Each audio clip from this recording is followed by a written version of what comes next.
are here from Happily Ever Ebook. We are talking to Kris. This is Ina. My name is Ina. I am the designer of Happily Ever Ebook, and we're going to talk to Kris Emery today, who is the editor.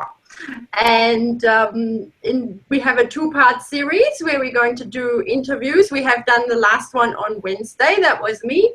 Now we're going to talk to Kris about all things editing, all things words. And so this is the interview, which is great for everybody who does lots of visual stuff all the time, but is a little bit scared of writing. So like to write or would love to get started and just don't really know how to get their words out there and make them look really good, that is the interview to watch. All right. So yeah, we were going to start right away. Not much stopping here. And the first question I've got for Kris is give us a little bit of a background so that they know who you are too. Yeah, cool. Thank you. So I'm Kris Emery, obviously. My business is Kris Emery Editorial, and I've been an editor for, I guess, well, in my bio it says 8 years, but I guess it's probably 9 now. Pretty much ever since I came out of university, I've been in the translation and editing and writing world, and I've been an in-house editor and corporate reporter. And then one day I was just like, why am I editing all this really dry, boring stuff when I could be reading what I want to learn about and you know, in health, wellness, fitness, lifestyle kind of genres. And so I set up my own business and switched over. So I've been running that for about 4.5 years now. And I get to work with clients all over the world, getting their ebooks out there, enhancing their message, putting some amazing stories out. My favorite thing in the whole world, I don't know if you can see this shelf here, is being sent books by my clients when they've had them printed and they've sent them out. So I'm looking to bolster that shelf and have a whole bunch more people, both bestsellers and, you know, however you want to use your book, if you're a speaker or whatever, really keen to help you put it out there. So yeah, that's a bit about me. Great. Yes, I have that feeling too. I love having the books that I have helped with on my shelf. It's the best feeling. So I totally get it. It's great doing work that you feel part of and that you're excited about yourself. So then when you help those people, it's much better than the corporate things or the things that are just there to be done. Yes. So yeah, good on you for doing that. Get that. So of course, yes, I am the visual person. I am probably like the people who are watching this, and I love words. I love actually great writing. I read a lot myself. I'm scared of doing it. I have a blog and I hardly write on it because I'm just not that comfortable with putting it out there, or at least trying to figure out how I could put, which I'm comfortable with putting out visually in words. It's kind of hard to figure out who are you, that a person on paper written that does sound like you but doesn't, you know, that has a unedited voice, which is, you know, very colloquial or very unrestrained. You want to keep your essence, but you want to you know, not sound too, you know, slack. So do help somebody finding their voice if they also are not so sure about how they could go either route. So how you find your voice is a massive topic, and it's such an elusive thing for so many.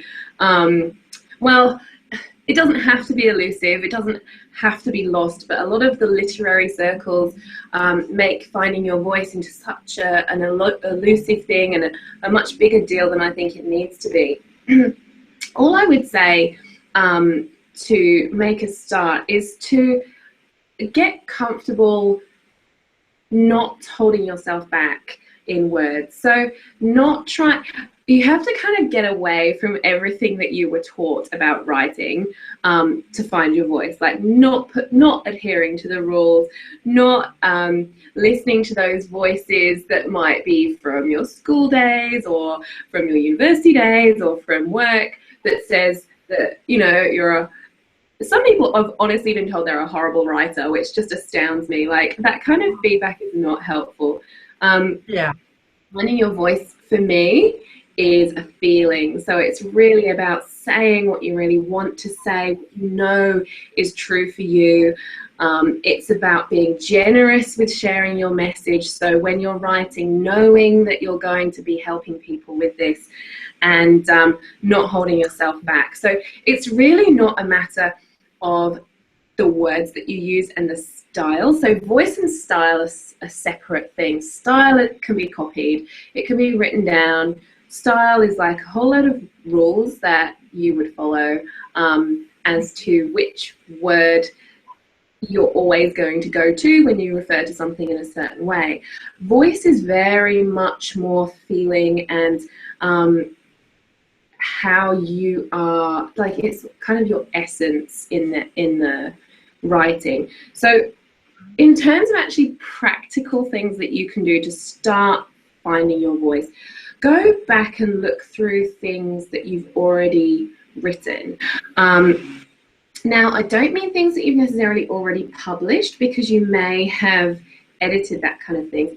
I mean raw things that you just wrote off the cuff and didn't think twice about. So this, you might not have very much of it, or you might have stacks and stacks of it.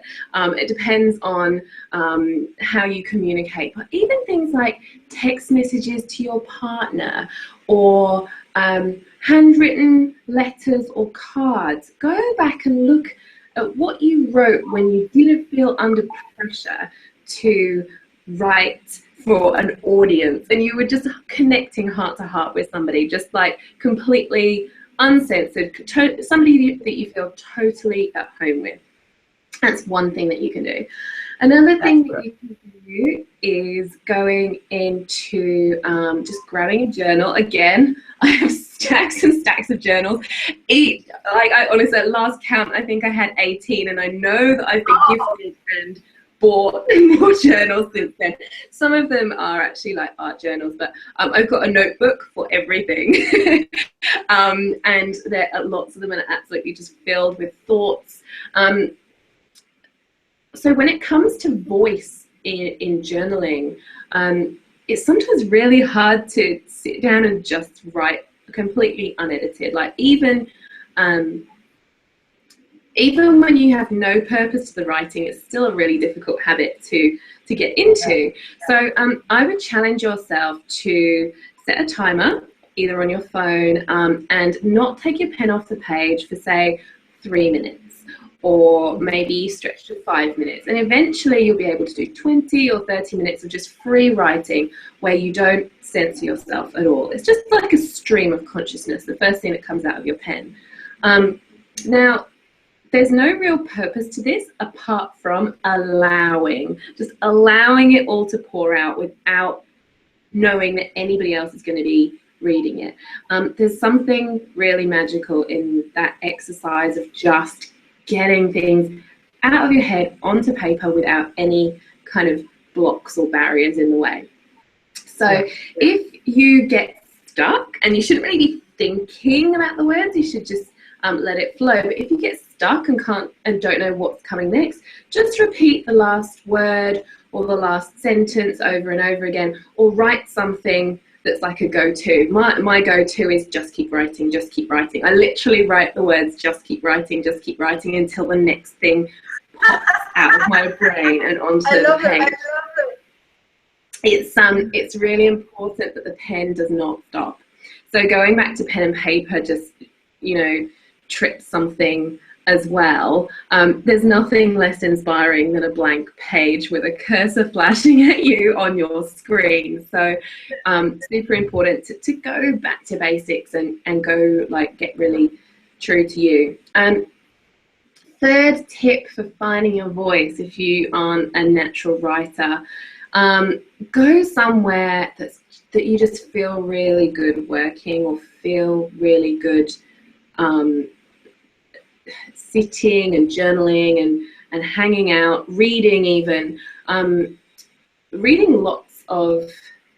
So there's kind of two ways that this could go when it comes to finding your voice. Reading a lot of stuff in your own industry by people you admire can kind of make you very much in that comparisonitis zone. So we don't want to be doing that. So switch off all of your feeds to other people's voices who you look up to and you might be tempted to be swayed by. However, on the other hand, reading widely is super, super important. So read loads of books and kind of get curious about how other people express the things that they want to say. And then, yeah, like I said, go somewhere, get out of your office, get out from behind your desk, go outside, sit under a tree, take your journal, and just change your scenery, because it's amazing how much more liberated we feel when we do that, and how the blockages to allowing ourselves to express ourselves really, really disappear and change when we change our environment. So yeah, those are the things that I would definitely say, like, back to pen and paper, journaling, free writing, looking at what you've already created that's a real heartfelt message, where you weren't censoring yourself, and changing your environment. Great. I love those tips because they make me realize how close this actually is to what I would do as a creative person anyway. This whole get out of your house and do something else. You would tell that to anybody who has some sort of stuck mind frame for anything creative. So I think you can just start seeing it as another version of your creative side instead of a scary thing to do. So I really like those tips. They feel sort of home to me. So I think I could easily take that. Yes, and definitely. Yes. Yeah, I was going to add also, trying not to overthink it. That's quite a generalization, but creativity isn't thinking, it's feeling. It's and you're probably already doing a lot of it. So your voice, yes, it's the words that you put on your paper, but it's also a real expression of yourself. So your voice is coming through, maybe not in words already, but in other aspects of your creative pursuits. So you do know how to access that part of yourself, even though you might do it visually. So trying not to overthink like what the process is and what the rules are. Definitely getting away from what you've been told about writing, and allow, like, nobody's going to see your workings out. When you're doing the draft of your book, when you're writing a blog, nobody's going to see the writings out, the workings out. They're not going to see all the pre-writing and the process behind the scenes. So you're allowed to make that whatever you want. There is no wrong. That's really, really important.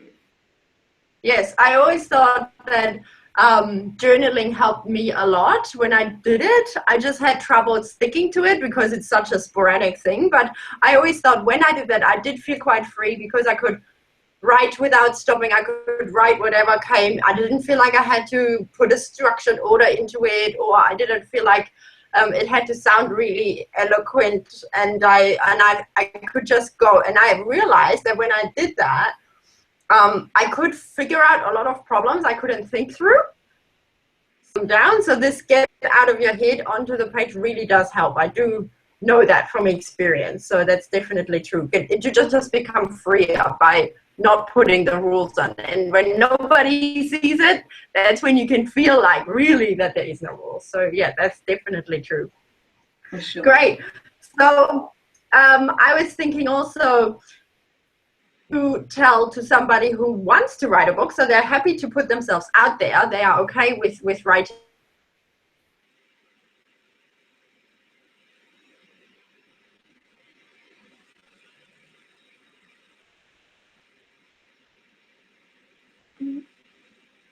I lost you.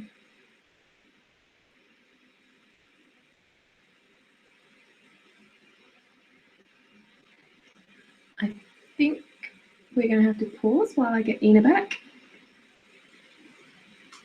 You just bear with us a second. I'm sure she'll hop back on in a moment.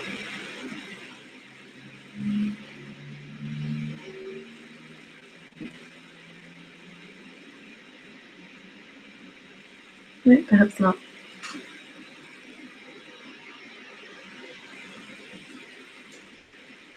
Okay.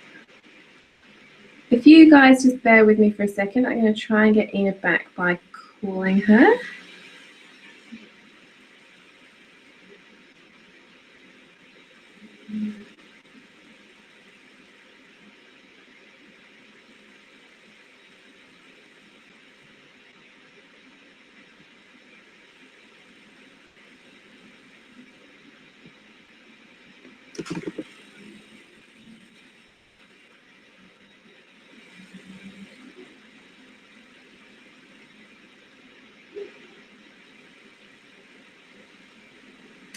I did see where she is.